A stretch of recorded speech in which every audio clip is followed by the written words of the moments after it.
রামপুরহাট থানাতে 28 তারিখে গত মাসের 28 তারিখে একটা মিসিং কেস রেজিস্টার হয়, একটা মাইনর মিসিং ছিল। তারপরে 16 তারিখ কিছুদিন আগে 10 দিন আগে একটা বডির কিছু দেহাংশ রিকভার আমরা করি। 17 তারিখে আমাদের আইও চেঞ্জ হয়, ইনভেস্টিগেটিভ অফিসার চেঞ্জ হয়। আগে ডিডি অফিসার ছিল একজন এএসআই, তারপরে আমরা এসডিপিও রামপুরহাট গোবিন্দ সিকদার উনি আইও ওনাকে করা হয়। তারপরে ইমিডিয়েটলি তার সঙ্গে সঙ্গে আমরা একটা স্পেশাল ইনভেস্টিগেশন টিমও ফর্ম করি। এই টিমের মেম্বার আপনারা দেখতে পাচ্ছেন এখানে আছেন, যার মধ্যে এডিশনাল স্পিরিট কোয়ার্টার, আমাদের এসডিপিও বোলপুর, এসপি নীলহাটি, আরও অনেক ইন্সপেক্টর অফিসার আমাদের ছিলেন।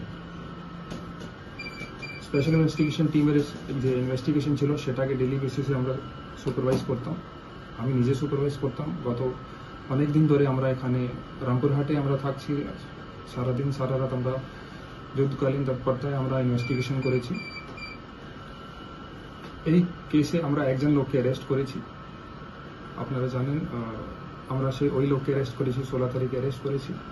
এখন অবধি আমরা এক লোকের ইনভলভমেন্ট পেয়েছি, যে মাস্টারমশাই আছেন একজন, যে টুম্বনিতে একজন একটা স্কুলে উনি টিচার আছেন, যেখানে উনি পড়াশোনা করতো।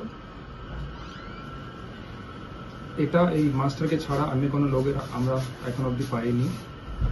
আমরা আজকে চার্জশিট দিয়েছি। অরিজিনালি যে কেস স্টার্টিং ডেট আছে গত মাসের 28 তারিখ, আজকে 26 তারিখ, আমরা এক মাস মধ্যে চার্জশিট দিয়ে দিয়েছি। আমাদের ইনভেস্টিগেশন অলমোস্ট কমপ্লিট। কিছু আমাদের সাইন্টিফিক এভিডেন্স যে আমরা ফরেন্সিকে পাঠিয়েছি, তার রিপোর্টগুলো পেন্ডিং আছে, সেটা আশা করছি খুব তাড়াতাড়ি চলে আসবে। আমাদের অনারেবল কোর্ট যে আছে এখানে রামপুরহাটে, পক্সো কোর্টে, ওখানে আগামী মাসের, এখন তো ভ্যাকেশন হয়ে যাচ্ছে কোর্টে, ভ্যাকেশন হওয়ার ইমিডিয়েটলি পরে থেকে আমাদের ট্রায়ালের ডেট পড়েছে। 28 তারিখে আমাদের চার্জ ফ্রেমিং ডেট পড়েছে। আশা করছি আমরা আমাদের স্পেশাল পিপির হেল্প নিয়ে mister Bibhas Chatterjee special PP appoint হয়েছেন, একজন জুনিয়র অ্যাডভোকেট আছেন ওনার সঙ্গে, যিনি ওনার হেল্প করবেন।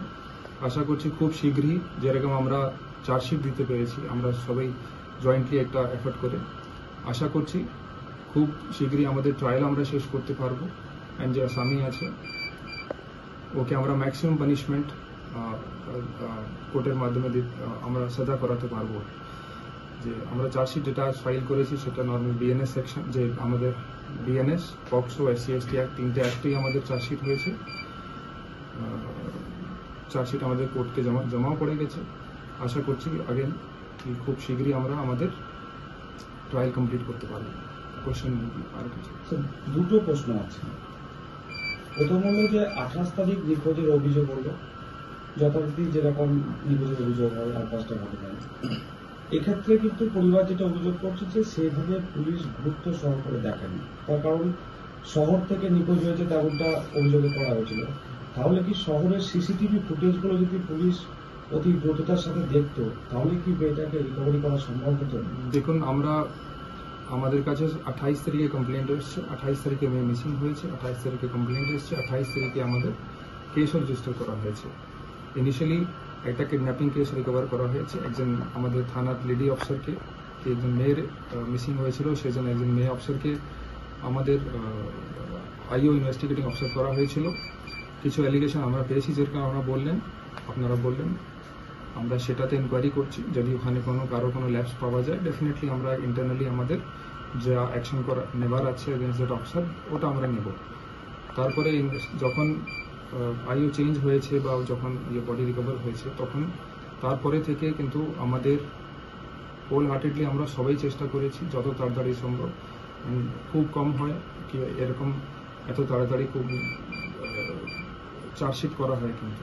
অ্যান্ড আশা করছি, আবার বলছি কি সেম স্পিডে আমরা ট্রায়ালও করাতে পারবো, অ্যান্ড খুব শীঘ্রই অ্যাকিউজড আছে ওর পানিশমেন্টও করাতে পারবো। স্যার, কবে খুনটা হয়েছিল স্যার? দেখুন, কিডন্যাপিং হয়েছে 28 তারিখে, তার 2-1 দিন পরে যে আমরা জানতে পেরেছি ইনভেস্টিগেশন, তখন মার্ডার হয়েছে। পুলিশের পক্ষ থেকেও যেটা বলা হয়েছিল যে তাদের মেয়ে হয়তো প্রেম ভালোবাসা করে কোথাও চলে গেছে, যেটা পরিবারের সদস্যরা অভিযোগ। আমি আপনাকে বললাম, যত ফ্যামিলি থেকে বা অনেক অ্যাঙ্গেল থেকে আমরা কিছু গ্রিভান্স পেয়েছি সেসব আমরা ইনকোয়ারি আমাদের অলরেডি করা হচ্ছে। আবার বলছি, যদি কারো কোনো ল্যাপস পাওয়া যায় ডেফিনেটলি আমরা অ্যাকশন নেব। স্যার, সেটা হচ্ছে যে যখন এই অভিযুক্ত মাস্টারকে আবার অ্যারেস্ট করা হলো বা আবার আটক করা হলো, তখন কি তার জেরার ভিত্তিতেই বডি রিকভারি হয়েছে? হ্যাঁ, ডেফিনেটলি। যে রাতে রিকভারি এবং আপনি ছিলেন যত সম্ভব, Yes. হ্যাঁ? শিক্ষককে তো প্রথম 1 তারিখে স্কুল থেকে আটক করা হয়েছিল, তারপর তো দেখুন, ইনভেস্টিগেশনে লোককে তখনই অ্যারেস্ট করা হয় যখন কনক্রিট এভিডেন্স থাকে। যদি আমরা ওকে ইনকমপ্লিট এভিডেন্স দিয়ে আমরা কোর্টে পাঠিয়ে দিতাম, ওখানে বেল হওয়ার সম্ভাবনা থাকতো।